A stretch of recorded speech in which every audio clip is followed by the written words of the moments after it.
आवाज येतोय? हा येतोय माताजी, चांगला येतोय. हरे कृष्णा. गीतामृत मालिकेमध्ये सर्व मैत्रिणींचे अंतःकरणपूर्वक स्वागत आहे. आपण प्रार्थनेने सुरुवात करूयात. ओम ज्ञानतिमिरान्धस्य ज्ञानांजन शलाकया चक्षुरुन्मीलितं येन तस्मै श्री गुरवे नमः. श्री चैतन्य मनोभीष्टं स्थापितं येन भूतले स्वयं रूपकदा मह्यं ददाति स्वपदान्तिकं. वन्देऽहं श्रीगुरो श्रीयुतापदकमलं श्रीगुरुन् वैष्णवांश्च श्रीरूपं साग्रजातं सहगणा रघुनाथान्वितं तं सजीवं साद्वैतं सावधूतं परिजना सहितं कृष्णचैतन्यदेवं श्रीराधा कृष्णपादान् सहगणा ललिता श्रीविशाखान्विताश्च. हे कृष्णा करुणा सिंधो दीनबंधो जगत्पते गोपेश गोपिका कांत राधाकांत नमोस्तुते. तप्त कांचन गौरांगी राधे वृंदावनेश्वरी वृषभानुसुते देवी प्रणमामि हरिप्रिये. वाञ्छाकल्पतरुभ्यश्च कृपा सिन्धुभ्येव च पतितानां पावनेभ्यो वैष्णवेभ्यो नमो नमः. नमो विष्णुपादाय कृष्णप्रेष्ठाय भूतले श्रीमते राधानाथ स्वामीति नामिने. नमो विष्णुपादाय कृष्णप्रेष्ठाय भूतले श्रीमते भक्तिवेदांत स्वामिनीति नामिने. नमस्ते सरस्वती देवे गौरवाणी प्रचारिणे निर्विशेष शून्यवादी पाश्चात्य देश तारिणे. जय श्री कृष्ण चैतन्य प्रभो नित्यानंद श्री अद्वैत गदाधर श्रीवासादि गौर भक्तवृंद. हरे कृष्ण कृष्ण कृष्ण हरे हरे हरे राम राम राम हरे हरे. हरे कृष्णा. सर्व मैत्रिणींचं पुनश्च गीतामृत मालिकेमध्ये स्वागत आहे. तर आज आपण जाणून घेणार आहोत विभूती योगातील श्लोक क्रमांक 40 आणि 41. तर काल दीपा माताजींनी आपल्याला खूप छान कथेद्वारे आणि विविध त्यांच्या गर्भसंस्काराबद्दल सुद्धा त्यांनी खूप छान निवेदन केलेलं होतं. तर त्या पार्श्वभूमीवरती आज आपण बघणार आहोत श्लोक क्रमांक 40 आणि 41.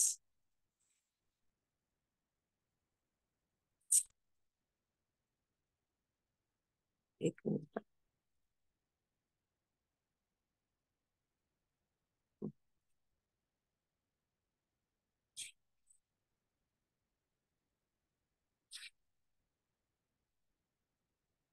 तर या अध्यायात तुम्हाला सगळ्यांना सुरुवातीला देखील आठवत असेल की प्रथम श्लोकात भगवंत काय म्हणाले होते की ते म्हणतात की हे महाभाव अर्जुन पुन्हा ऐक. तू माझा मित्र असल्यामुळे तुझ्या हितार्थ मी तुला असे ज्ञान प्रदान करीन जे मी पूर्वी सांगितलेल्या ज्ञानापेक्षाही श्रेष्ठ आहे. म्हणजे हा जो विभूती योग जो आहे ना, तर त्यामध्ये भगवंत अर्जुनाला सांगतात, अर्जुनाच्या माध्यमातून आपल्याला सांगतात की आधीचे जे सगळे ज्ञान दिलेलं होतं भगवंतांनी आधीच्या श्लोकांमध्ये आधीच्या अध्यायामध्ये त्याच्यापेक्षा कितीतरी पटीने श्रेष्ठ असं ज्ञान या विभूती योगामध्ये भगवंत सांगत आहेत.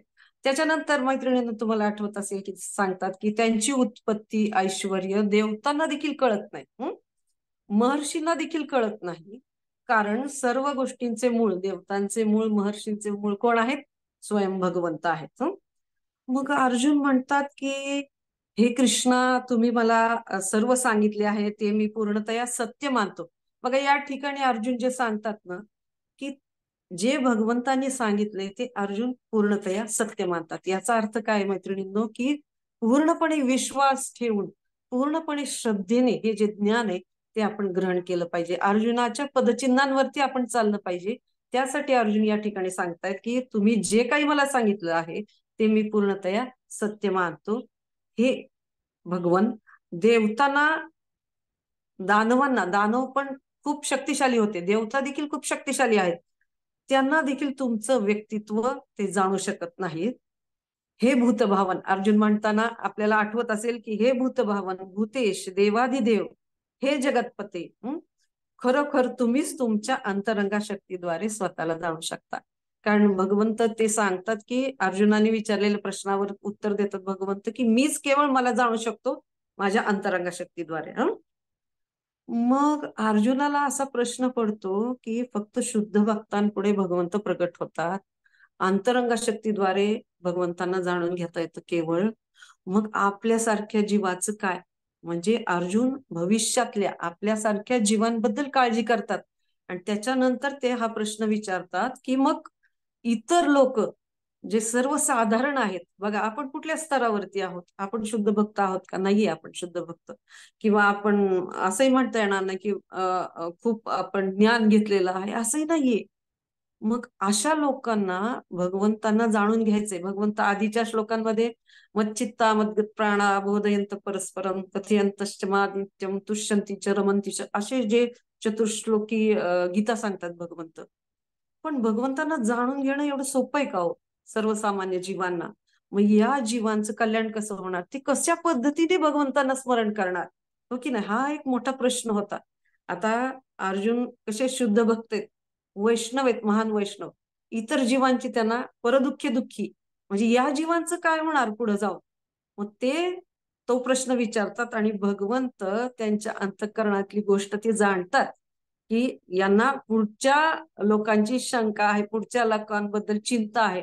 म्हणून भगवंत त्यांच्या स्मरणाची खूप सोपी पद्धत या विभूती योगामध्ये आपल्याला देतात. तर अर्जुनाला आपल्यासारख्या जीवांबद्दल चिंता पडली की मग त्यांचे निरंतर चिंतन कसे करावे जीवांनी. तर तुम्हाला कसे जाणावे, कोणकोणत्या विविध रूपात मी तुमचे स्मरण करावे. स्वतःला प्रश्न पडलाय अशा पद्धतीने बघा, प्रश्न विचारणारी जी व्यक्ती असते ना, ती इतर जीवांच्या कल्याणार्थ ती प्रश्न विचारत असते, जेणेकरून इतर जीवांना त्याचा फायदा होईल. त्याच परंपरेमध्ये अर्जुन या ठिकाणी हा प्रश्न विचारतात की तुमचे निरंतर चिंतन कसे करावे. कारण भगवंतांनी आधी सांगितलंय, निरंतर जर स्मरण केलं तर त्याला मी प्रगट होऊ शकतो, तो मला जाणून घेऊ शकतो. आणि जो कोणी अशी इच्छा करतो तर त्या व्यक्तीला ददामी बुद्धी योगम तम येन मामुपयांती, ते भगवंतापर्यंत पोहोचण्याचं ते एक साधन आहे की नित्य स्मरण करणं. आणि स्मरण कशाच्या आधारावरती? श्रवणाच्या आधारावरती. म्हणजे ही जी प्रोसेस आहे ही किती महत्वाची आहे मैत्रिणींना, की भगवंतांबद्दल स्मरण करणे संघामध्ये, त्याच्यानंतर ज्या काही गोष्टी आपण ऐकलेल्या आहेत त्याचं निरंतर चिंतन करणं. तर ह्या गोष्टी किती महत्वाच्या आहेत. आणि हे सगळं चिंतन करून स्मरण करून करायचे काय? तर विभूती योगामध्ये आपल्याला हे जाणीव होते की भगवंत किती महान आहेत, किती विभू आहेत, त्यांची शक्ती किती महान आहेत, सर्वत्र व्याप्त आहेत. आणि आपण किती अणु, एक छोटासा त्यांचा अंश आहोत. आपोआप जेव्हा महानतेबद्दल एखाद्या व्यक्तीच्या आपण ऐकतो ना, आपण आपोआपच नम्र होतो.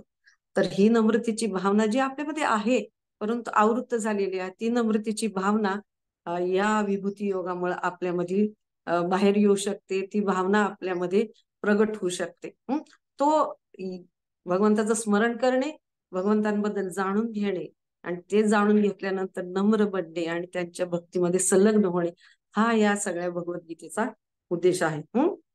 तर अर्जुनाला आपल्यासारख्या जीवांबद्दल अशा प्रकारची चिंता पडली. आणि मग अर्जुन 18व्या श्लोकामध्ये, तुम्ही लेक्चर झाल्यानंतर ते बघू शकता मैत्रिणींनो, की कशा पद्धतीने अर्जुन एक एक प्रश्न विचारत आहेत, कशा पद्धतीने ते सांगत आहेत, कशा पद्धतीने ती त्यांची उत्सुकता देखील भगवंतापुढे व्यक्त करत आहेत. अर्जुन आपल्याला शिकवत आहेत कसं आपण उत्सुक लवल्यम असलं पाहिजे आपल्या मनामध्ये भगवंतांना जाणून घेण्यासाठीच. मग अर्जुन 18व्या श्लोकात वर्णन करून सांगतात आणि ते असं म्हणतात की कृपया आपल्या ऐश्वर्याचे, योग शक्तीचे विस्ताराने वर्णन करून सांगा. विनंती करतात ते भगवंतांना. तुमच्याबद्दल श्रवण करून मी कधीच तृप्त होणार नाही. बघा, भगवंतांबद्दल, भगवंत अनंत आहेत, पण त्यांच्याबद्दल श्रवण करून इथं काय सांगतायत अर्जुन, की मी कधीच तृप्त होणार नाही. एक प्रकारची अतृप्तीची भावना देखील वाढत राहते भगवंतांबद्दल श्रवण करून. अजून अन्योर ज्याला म्हणतात ना, अजून आपल्याला श्रवण करण्याची इच्छा निर्माण होते. हे चांगल्या श्रवणाचा परिणाम असतो.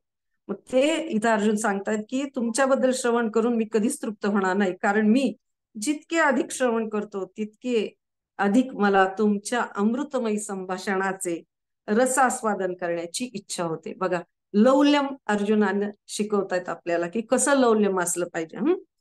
मग भगवंत त्यांच्या ऐश्वर्यांचे, विभूतींचे वर्णन करतात की कसे स्थावरांमध्ये हिमालय ते आहेत, त्याच्यानंतर पाण्याची चव मी आहे, भगवंत सांगतात की वासुकी मी आहे, त्याच्यानंतर नारींमधली ती शक्ती मी आहे, विविध गुण याचे वर्णन भगवंत करतात की कसे ते गुण म्हणजे बलवंतांमधील बल मी आहे, अमुक शक्तींचं ते वर्णन करतात, चर आचरणबद्दल वर्णन करतात, त्याच्यानंतर असंख्य अशा विभूतींचं ते वर्णन करतात की त्याच्यामधील सर्वश्रेष्ठ गोष्ट म्हणजे भगवंत आहेत.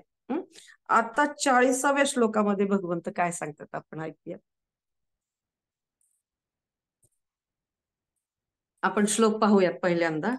नान्तोऽस्ति मम दिव्यानां विभूतीनां परन्तप एष तद्देशतः प्रोक्तो विभूते विस्तरो मया.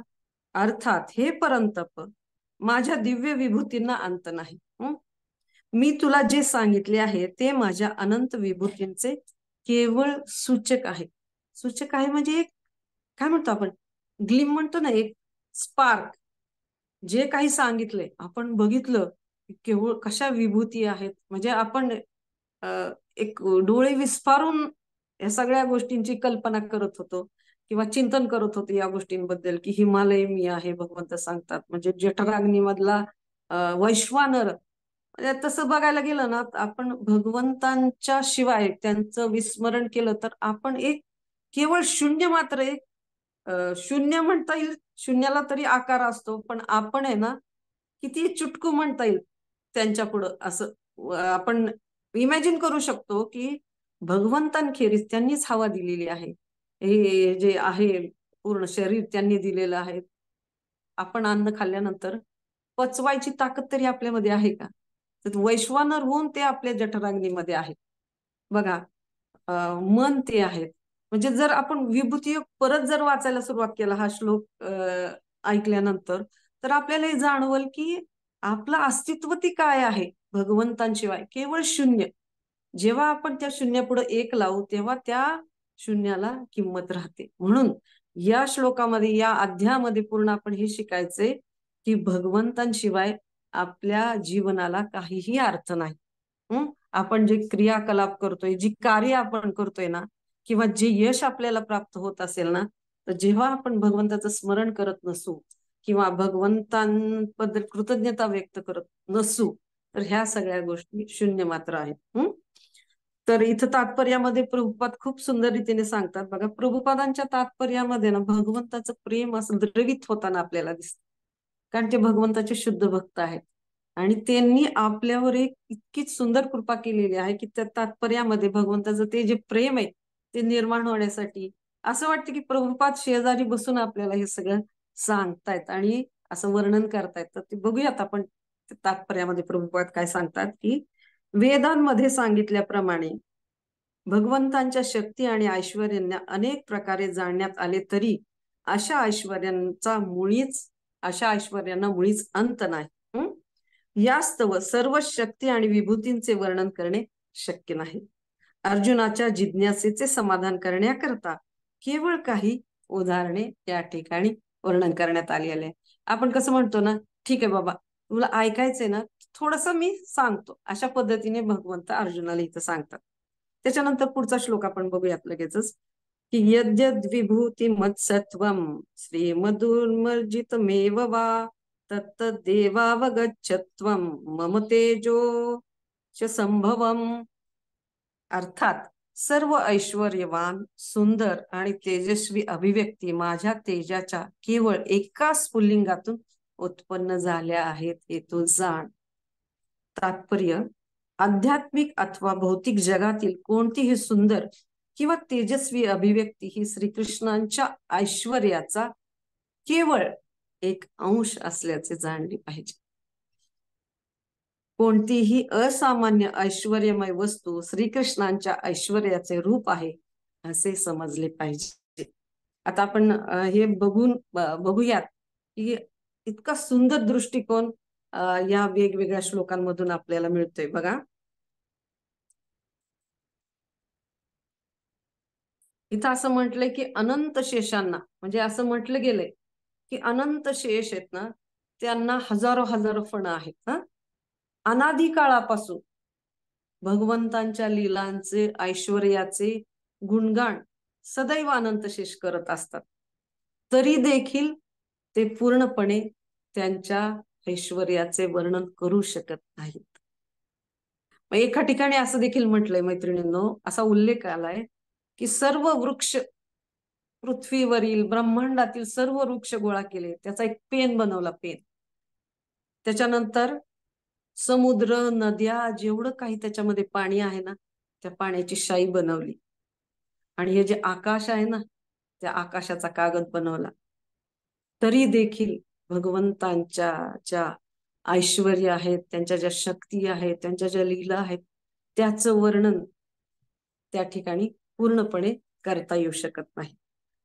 मग आपण एक कल्पना करू शकतो की कृष्ण कसे विभू आहेत. आता आपण एखाद्या समुद्रामध्ये आहोत.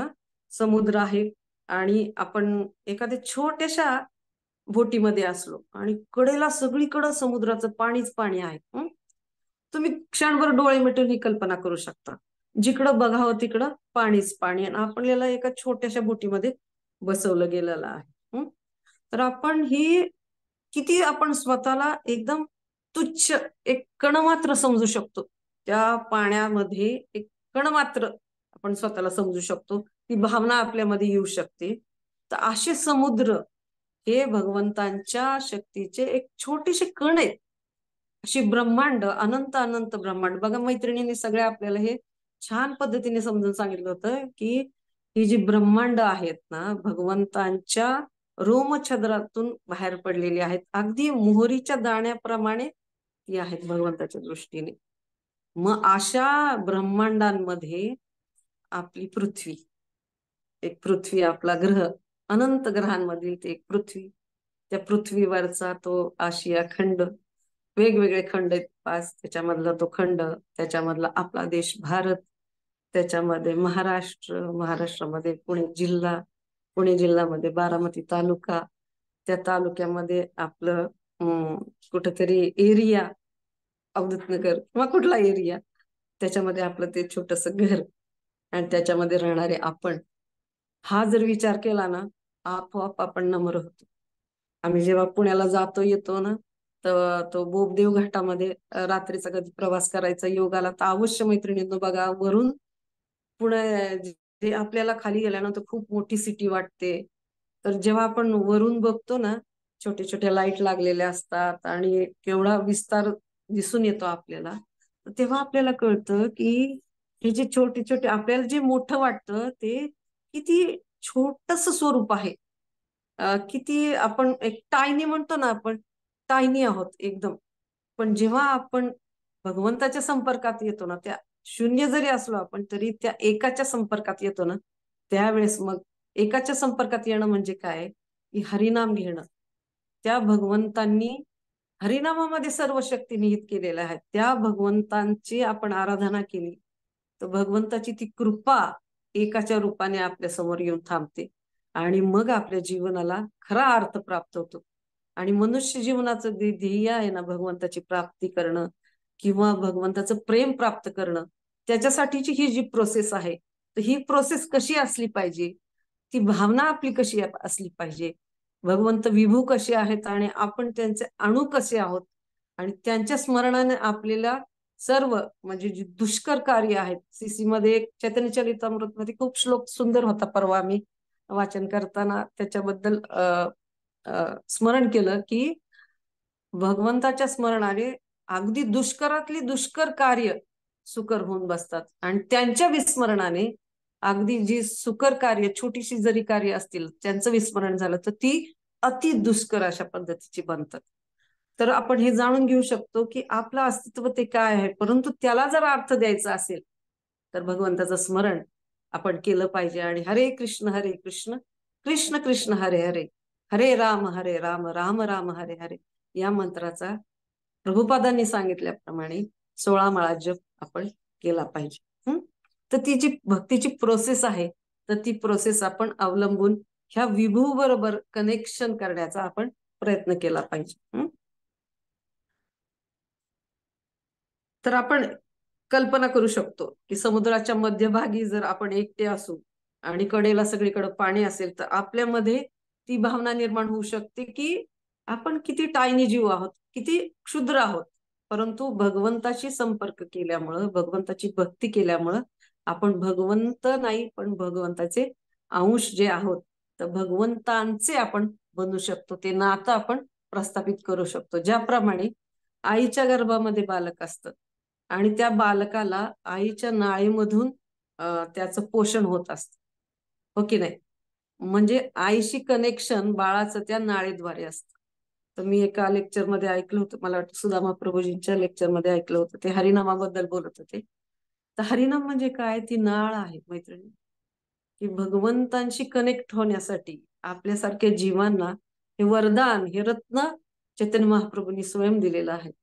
आणि हे भगवंताची कनेक्शन होण्यासाठी आणि आपला जो विसरलेला भगवंताशी जो संबंध आहे तो पुनर्जागृत करण्यासाठी आपण वारंवार हरिनाम घेतलं पाहिजे आणि त्यासाठी योग्य ते मार्गदर्शन घेतलं पाहिजे.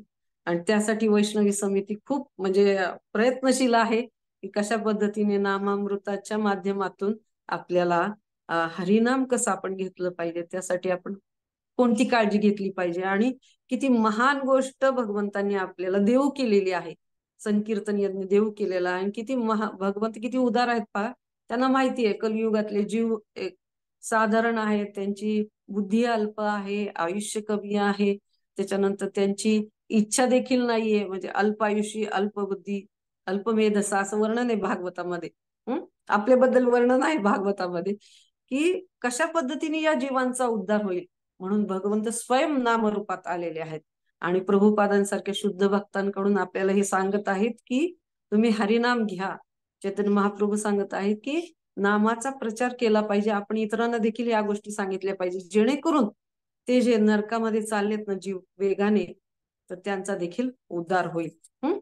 तर आपण ह्या हरिनामाला देखील खूप सिरियसली घेतलं पाहिजे. ती प्रोसेस भक्तीची सिरियसली घेतली पाहिजे. हे जाणीव करून हे आपण एक अंश आहोत भगवंतांचा, ते विभू आहेत आणि त्यांच्या भक्तीमध्ये जीवनाचं खऱ्या अर्थाने सार्थक होईल. आणि जेव्हा आपण भगवंतांच्या ऐश्वर्याबद्दल विभूतींबद्दल जाणून घेतो ना, तेव्हा आपोआप आपण नम्र बनायला मदत होते. जसं त्या समुद्रामध्ये आपल्याला कळतं की एका लाटेच्या तडाख्यामध्ये देखील मोठ्या मोठ्या नावा पूर्ण जलमय होऊ शकतात. एवढी ताकद त्या समुद्राच्या एका लाटेच्या फटकाऱ्यामध्ये असते. एका ढगफुटीने गावच्या गाव नष्ट होऊ शकतात. हे जेव्हा आपण पाहतो ना, भगवंताच्या विभूती पाहतो, त्यांचे ऐश्वर्य पाहतो, तेव्हा आपल्याला मग जाणीव होती भगवंताच्या सामर्थ्याची. त्यावेळेला आपण नम्र बनतो. आणि असं म्हटलंय ना, दिव्यत्वाची जेथे प्रचिती तेथे कर माझे जुळती. तर हे जे दिव्यत्व काय आहे ते अगदी थोड्याशा स्वरूपामध्ये भगवंत विभूती योगामध्ये सांगत आहे, जेणेकरून आहे ना आपल्याला आपल्या जी गर्वाची भावना असते ना, मी हे केलं, मी ते केलं, ती पूर्णपणे नष्ट व्हायला मदत होईल. आणि एका स्तरावरती आपण येऊ ज्या ठिकाणी कृतज्ञतेच्या भावनेने आपण भक्तिमय सेवा करू शकतो किंवा भक्तिमय कार्य आपण करू शकतो. एक छोटस एक उदाहरण आठवतंय की कशा पद्धतीने जीवाला असं वाटत असतं की हे जे सगळं आहे ते मी करत आहे म्हणून साठी. तर जेव्हा रामायणामध्ये युद्ध होतं, रावणाबरोबर वानर युद्ध करतात, तर एक वानर दुसऱ्या वानराला सांगत असतो की बघ, तो राक्षस एवढा बलशाली होता, त्या रावणाचा एकदम सामर्थ्यवान असा तो अधिकारी होता, तर त्याला बघ, मी पहिल्यांदा त्याची ना हातच कापला, त्याच्यानंतर दुसरा हात कापला, त्याच्यानंतर त्याचे पाय आहेत ना, पाय मी छाटून काढले. तो दुसरा वानर म्हणतो, अरे एवढं सगळं करण्यापेक्षा ना तू त्याचं मुंडकं का नाही रे छाटलं? तर तो म्हणतो, अरे ते आधीच कोणीतरी छाटलेलं होतं. मग या कथेतून आपण हे शिकू शकतो की करता करविता भगवंत आहेत. आपण फक्त एक माध्यम म्हणून आपण ह्या ज्या कार्य आहेत भगवंतांनी सांगितलेलं आहे, गुरुंनी आपल्यावरती जी जबाबदारी टाकलेली आहे ती करायची असते भगवंताच्या स्मरणाने. की तुमची इच्छा असेल, भगवंताची तर इच्छा आहेच, पण आपली पण यामध्ये एक इच्छा प्रगट केली पाहिजे जबाबदारी घेण्याची किंवा सेवा करण्यासाठीची. आणि हे जे आहे ते त्यांच्या कृपेने ह्या सगळ्या गोष्टी घडत असतात. म्हणून साठी आपण नम्र व्हायसाठी खूप आपल्याला या दृष्टीने मदत होऊ शकते. आणि तो जो गर्वाची भावना आहे ना, जी भगवंताला अजिबात आवडत नाही, कर्ता म्हणून घेण्याची भावना जी आहे ती गुरूंना आणि भगवंताला अजिबात आवडत नाही. आणि ज्या काही गोष्टी आपल्याला मिळालेल्या आहेत भगवंतांकडून, काही तुषार मात्र आहेत, स्प्रिंकल केलेले आहेत ते आपल्यावरती. एखादा चांगला गुण असेल, एखादी कला असेल किंवा एखादी गोष्ट आपल्याला जी प्राप्त झालेली आहे ना, ती भगवंतांमुळे आपल्याला मिळालेली आहे. ती भगवंताच्या सेवेमध्ये त्यांच्या कृपेने आपण वापरायला पाहिजे.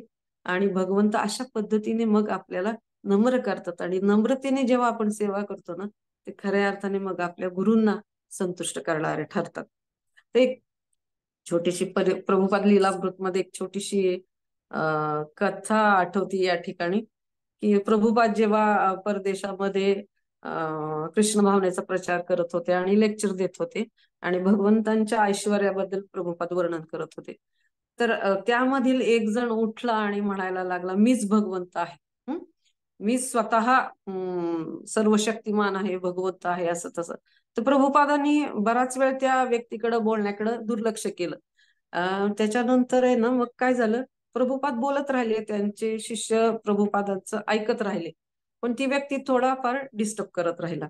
त्याच्यानंतर काय झालं, की जेव्हा तो इतर भक्तांना, प्रभुपादांच्या शिष्यानं विचारायला लागला, की त्याला नेचर्स कॉल आला आणि विचारायला लागला की इथं टॉयलेट कुठं आहे म्हणण्यासाठी. मग ते शिष्य पण त्याची खेचायला लागले. ते म्हणाले की तुम्ही तर स्वतः भगवंत आहे म्हणता ना, मग तुमच्या अंतर्ज्ञानाने तुम्हाला कळेल ना इथं कुठं आहे म्हणजे टॉयलेट वगैरे. आणि त्याच्यानंतर त्याला बराच काळ हे करायला लावलं. त्या बाकीच्या लोकांनी खेचली त्याची थोडीशी. आणि जाऊन आल्यानंतर तो त्याला म्हणले की जर तू भगवंत आहे तर तुला अशा गोष्टी व्हायलाच नाही पाहिजेत ना. या गोष्टींचं नियंत्रक आहे तू, तर तुला तुझ्या या गोष्टींवरती नियंत्रण कसं काय करता आलं नाही. तर तो इतका वेडा होता आणि अशा पद्धतीने तो स्वतःला भगवान समजत होता, की तो म्हणायला लागला ही माझी एक प्रकारची लीला होती. मग अशा लोकांच्या, दुर्दैवी लोकांपुढे काय बोलावं. तर ही गोष्ट आपण लक्षात घेण्यासारखी आहे, की साध्या साध्या गोष्टी भगवंताच्या शक्तीशिवाय, जसं मगाशी उल्लेख केला की अन्नाचं पचन देखील अहम वैश्वानर भूतवा, म्हणजे वैश्वानर होऊन ते पचन करतात आपल्या अन्नाचं. साधी गोष्ट देखील आपल्याला जमू शकत नाही भगवंताच्या शक्तीविना किंवा भगवंतांनी दिलेल्या वरदानाविना. तर मग भगवंताशिवाय कुठलीच गोष्ट कशी शक्य होणार आहे. या दृष्टीने आपण नम्र व्हायला खूप मदत होऊ शकते. आपण भगवान बनू शकत नाही मैत्रिणी, परंतु आपण भगवंतांचे मात्र निश्चित बनू शकतो. हे जे रिलेशन आहे, हे जे नातं आहे ना, हे नातं उजळायला प्रभुपाद आपल्याला खूप छान पद्धतीने तात्पर्यामध्ये मदत करतात. त्याच्यानंतर भक्तांच्या संघामध्ये ही जी जाणीव आहे ना, की आपण भगवंतांचे होण्यासाठी आपण काय केलं पाहिजे, ही जी जाणीव आहे ती विस्तृत व्हायला खूप छान पद्धतीने मदत होते. तर भगवद्गीता जाणून घेणे किती गरजेचं आहे, ती गरज या विभूती योगामध्ये आपल्याला समजून येऊ शकते. भगवंत जेव्हा 6 दिवसाचे होते ना, तेव्हा त्यांनी पुतनेला मारलं. बघा, त्यांनी पुतनेला मारलं म्हणजे पुतना जवळपास 12 मैल लांबीची होती. तिची उंची 12 मैल होती. आणि भगवंत केवढेशे, ते छोटं बालक, 6 दिवसांचं बालक, काय केलं त्यांनी, स्वतःचा साईज देखील वाढवला नाही. ओठांनी मारलं म्हणता येईल पुतनेला. त्यांनी तिचं स्तनपान केलं. तिची जी मातृत्वाची भावना होती ती त्यांनी स्वीकारली, स्तनपान केलं आणि तिला धात्रीचं स्थान दिलं. केवळ गोविंदच हे करू शकतात. तृणावर्तला कसं त्यांनी मारलं, तर त्यांनी फक्त त्याच्या पाठीवरती बसले. तृणावर्त तो जो वादळाच्या रूपामध्ये आलेला होता, स्वतःचं वजन फक्त वाढवलं भगवंतांनी, आकार बदलला नाही, काय नाही. त्याला फक्त पकडलं होतं खांद्याच्या तिथं, म्हणजे त्यांनीच पकडलं होतं भगवंतांना. नंतर भगवंतांनी स्वतःचं वजन वाढवलं. ते तृणावर्त सारख्या मोठ्या राक्षसाला त्याची शक्ती ती काय होती सहन झालं नाही आणि आपोआपच तो खाली जमिनीवरती कोसळला. आपण जर कृष्णा बुक वाचलं ना, त्याच्यामध्ये आपल्याला कळून येईल की भगवंतांनी पायाच्या पंजांनी षटकासुराचा वध केला, ओठांनी पुतनेला मारलं. म्हणजे त्यांनी कुठलं अस्त्र वापरलं नाही, कुठलं शस्त्र वापरलं नाही. अशा अनेक भगवंताच्या लीला आहेत, त्या जेव्हा आपण वाचतो ना, तेव्हा आपल्याला हे समजून येऊ शकतं की भगवंत किती महान आहेत आणि कशा पद्धतीने भगवंत भक्तांचं रक्षण करण्यासाठी सदैव आतुर असू शकतात. तर आपण हे पण लक्षात घेतलं पाहिजे की भगवंतांना भगवंत बनावं लागत नाही, ते भगवंत आहेत. मग या जगामध्ये काही तथाकथित लोक असतात, ते सांगतात की आम्ही हे आहोत, आम्ही ते आहोत. किंवा आम्ही देव आहोत, आम्हीच श्रीकृष्ण आहोत, अशा लोकांना या ठिकाणी उत्तर मिळू शकतो. तशा लोकांना विराट रूप घेता येतंय का? किंवा त्या लोकांना साधं एक विटकर उचलता येऊ शकते का एका हातामध्ये? एका बोटावरती तर जाऊ द्याच, हातामध्ये तास दीड तास विटकर हातामध्ये घेऊ शकतात का? वीट विजवलेली घेऊ शकतात का ते? याच्यावरून मैत्रिणींना आपल्याला समजू शकतं की भगवंत किती महान आहेत आणि कशा पद्धतीने महान असून देखील भगवंत किती प्रेमळ आहेत. आपल्यापेक्षा ते जास्त आतुर आहेत आपल्याशी संबंध प्रस्थापित करण्यासाठी, किंवा आपला जो विसरलेला संबंध आहे तो पुन्हा जागृत करण्यासाठी. आणि अशासाठी भगवद्गीता आपल्याला इतकं सुंदर मार्गदर्शन करते. आणि पुन्हा भगवंतांच्या त्या विभूती ऐकल्यानंतर, त्यांचं ऐश्वर्य ऐकल्यानंतर अशा भगवंतांची नतमस्तक होण्याची भावना आपली अधिक तीव्र होते. आणि जेव्हा आपण नम्रतेने एखादी गोष्ट करतो, नम्र भावनेने, त्या कृतज्ञ भावनेने हरिनाम घेतो, किंवा तृणादपि शुनीचेन तरोरिव सहिष्णुना अमानिना मानदेन कीर्तनीय सदा हरी. तर सदा हरीचं कीर्तन आपल्याला करायचं असेल, भगवंतांना संतुष्ट करायचं असेल, तर ती जी नम्र भावना आपल्यामध्ये यायला पाहिजे. तर या विभूती योगामुळे हे सगळं सहज शक्य होऊ शकतं मैत्रिणींना.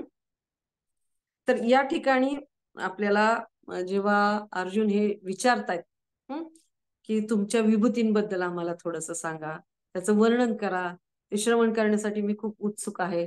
कारण तुमच्याबद्दल ऐकून माझी जी उत्सुकता आहे ती अजून वाढत आहे. रस आस्वादन करण्यासाठीची ती भावना आहे ती अजून जागृत होत आहे. तर भगवंत सांगतात की ठीक आहे, ठीक आहे, मी थोडंसं वर्णन करून तुला काही गोष्टी सांगतो.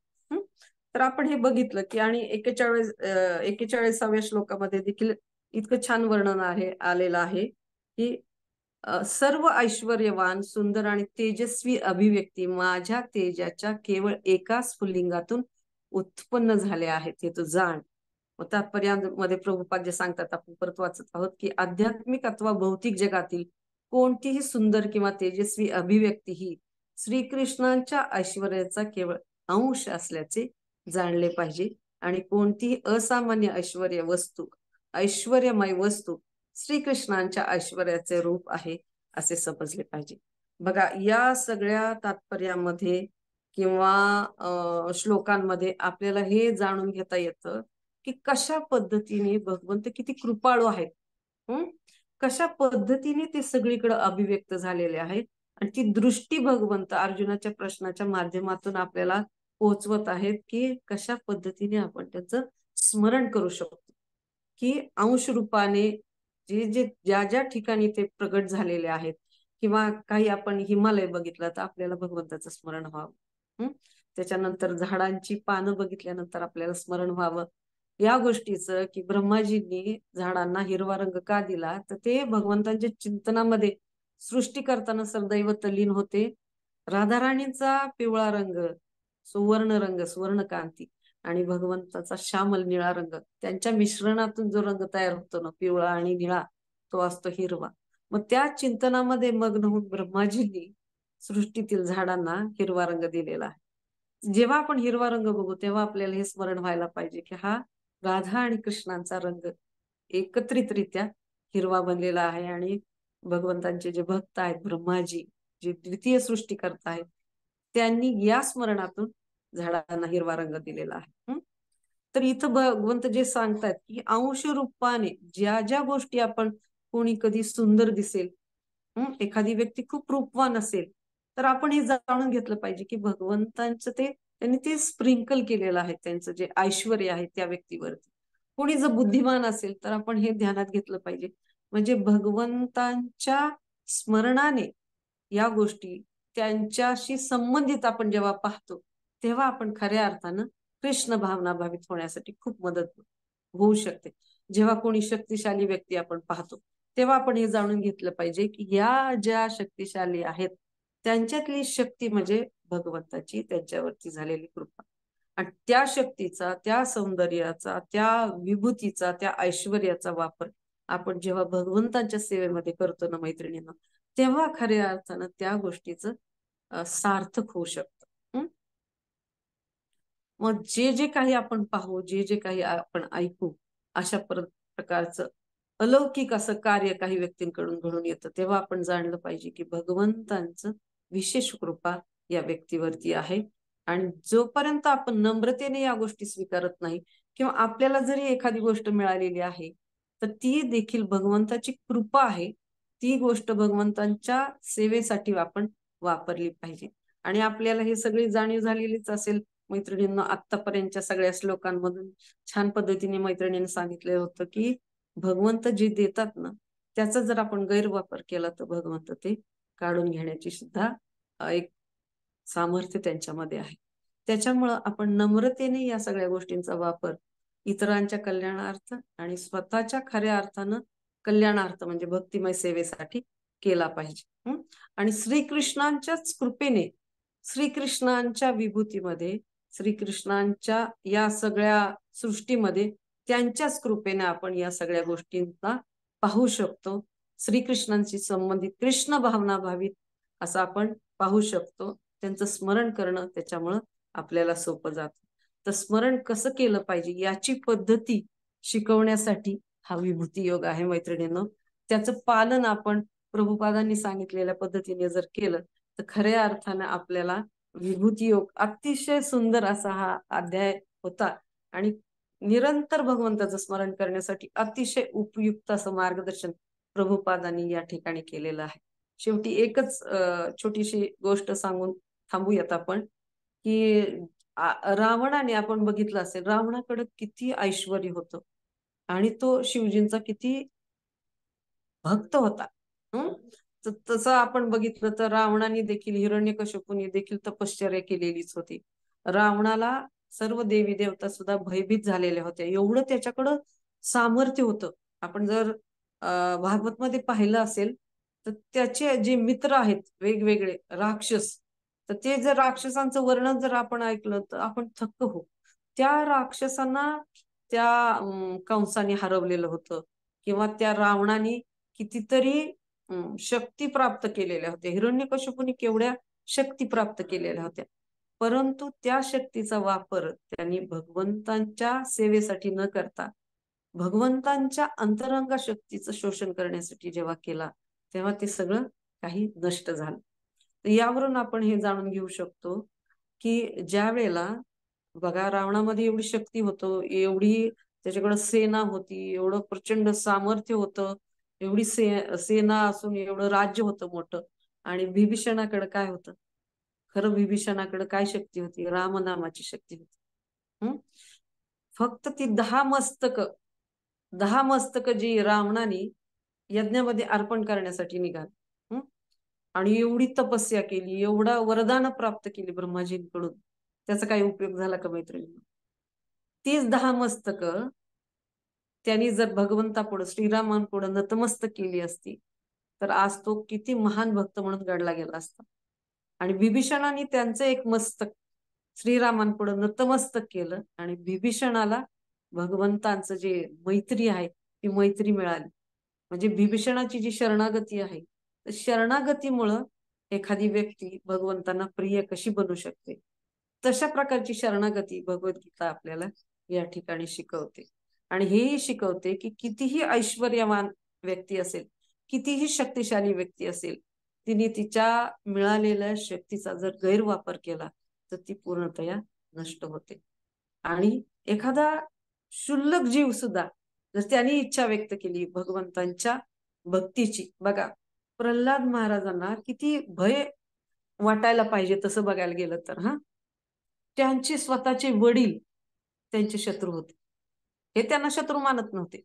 परंतु हिरण्यकश्यपूने एवढी तपश्चर्या केलेली होती, एवढी वरदानं घेतलेली होती, आणि जवळपास अमरत्वाचं वरदान घेतलेलं होतं. देवी देवतांना त्यांनी वाटेल तसं, म्हणजे असं वर्णन आहे भागवतामध्ये की त्यांनी एक भुवई उंचावली तर सगळे देवी देवता घाबरत जायचे. शनीला त्यांनी त्यांच्या पायरीवरती झोपवलेलं होतं, त्याच्यावरती पाय देऊन ते सिंहासनावर बसायचे.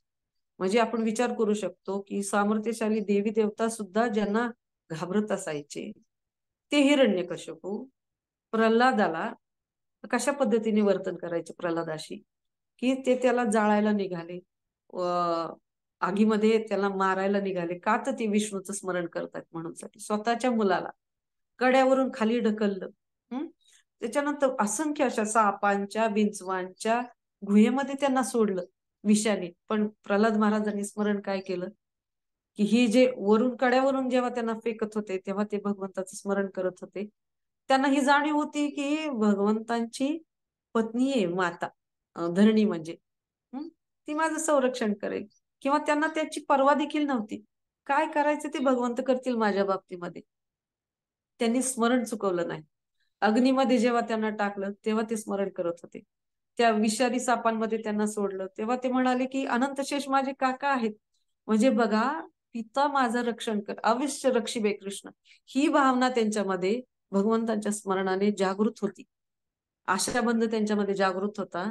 आणि त्या भक्तीची जी ताकद आहे, एका बाजूला हिरण्यकशिपूनी तपश्चर्या करून मिळवलेली ताकद आणि एका बाजूला छोटेसे प्रल्हाद महाराज, 5 वर्षाचे प्रल्हाद महाराज, त्यांची ती काय शारीरिक शक्ती असणार, तपस्या काय असणार. परंतु भगवंतांच्या स्मरणाचा एक त्यांच्या पुढे लागला आणि ते किती महान भक्त बनले आणि अजरामर झाले. आणि अमरत्वाचं जवळपास वरदान घेऊन सुद्धा तो हिरण्यकशिपू नष्ट झाला. याच्यावरून आपल्याला एक जाणून घेता येतं की जेव्हा जेव्हा भगवंताच्या या विभूती आपल्या भगवंताच्या कृपेने आपण बघत असतो किंवा जाणून घेण्याचा प्रयत्न करत असतो, त्या ठिकाणी नतमस्तक होऊन आपलं जे हरिनाम दिलंय, हरिनामामध्ये सर्व शक्ती निहित केलेल्या आहेत, त्या हरिनामाशी आपण जास्तीत जास्त प्रामाणिकपणे आपलं नामस्मरण करायला पाहिजे. आणि हे नामस्मरण चांगलं व्हावं यासाठी सदैव आपण भगवंतांबद्दल श्रवण केलं पाहिजे. त्याच्यानंतर संघामध्ये ही सगळी ताकद आहे. किंवा जेव्हा कलियुगामध्ये संघामध्ये सर्व शक्ती आहेत, त्याचा आपण कशा पद्धतीने संघ घेतोय भक्तांचा आणि मार्गदर्शन कशा पद्धतीने घेतोय, या सगळ्या गोष्टींचा परिणाम आपल्या भक्तीवरती होणार आहे. आणि खऱ्या अर्थाने आपण भगवंतांचे बनायला खूप छान मदत होणार आहे. तर हे भगवंताचं स्मरण करण्यासाठी, आपल्या अवतीभोवती कृष्ण भावना भावित आपल्याला बनवण्यासाठी हा जो विभूती योग आहे, तर त्या ठिकाणी भगवंत सांगतायत की ह्या ज्या विभूती तुला सांगितल्या अर्जुना, ते माझे अंश मात्राचं, म्हणजे खूप मोठा प्रचंड जाळ आहे, अग्नी पेटलेला आहे आणि त्याच्यातून जे स्फुल्लिंग निघतात, ठिणग्या निघतात, त्या ठिणग्यांप्रमाणे ही ऐश्वर्य आहेत. म्हणजे भगवंत किती विभू आहेत आणि ते आपल्याशी संबंध प्रस्थापित करण्यासाठी किती उत्सुक आहेत. आणि ते संबंध प्रस्थापित करण्यासाठी एका पित्याची हाक म्हणजे भगवद्गीता आहे. तर या जाणीवेतून जेव्हा आपण भगवद्गीता समजून घेऊ शकतो आणि तेव्हा आपल्याला या गोष्टीचं स्मरण होईल की भगवंतांनी आपल्याला त्यांच्या प्राप्तीसाठी खूप सुलभ असा मार्ग हरिनामाचा उपलब्ध करून दिलेला आहे. तर थँक्यू सो मच. मी काही सांगण्याचा प्रयत्न केला, परंतु माझ्या अनर्थामुळं जर काही चुकलं असेल तर कृपया मला क्षमा करा. आणि कोणाचे काही प्रश्न असतील तर निश्चितपणे तुम्ही विचारू शकता. मी प्रयत्न करेन किंवा जर कोणी शेअर करायचं असेल, काही अजून काही याच्यामध्ये ऍड करायचं असेल तर करू शकता. हरे कृष्णा. Thank you so much. आणि उद्या देखील शेवटचा जो श्लोक आहे विभूती योगातील, तर तो देखील ऐकायला आपण तेवढंच उत्सुक असूयात. आणि भगवद्गीता आपण नेहमी समोर ठेवली पाहिजे. प्रसाद घेताना सुद्धा आपल्या जवळ ठेवून आपण वाचन करण्याचा प्रयत्न केला पाहिजे. हरे कृष्णा. Thank you so much. हरे कृष्ण माताजी, दंडवत प्रणाम. दंडवत दंडवत प्रणाम. हा खूप रुपाली. छान लेक्चर झालं, खूप छान झालं लेक्चर. थँक्यू माताजी. Thank you so much. Thank you so हा, कोणाला काही प्रश्न विचारायचे असेल तर विचारा. मी हे करते, अनम्यूट करते.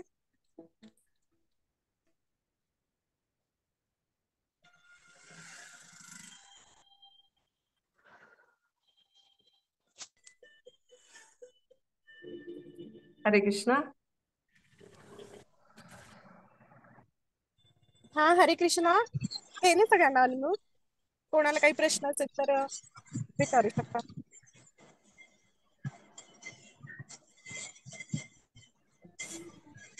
चालेल. कोणाला काही प्रश्न नसेल तर आपण थांबूया मग.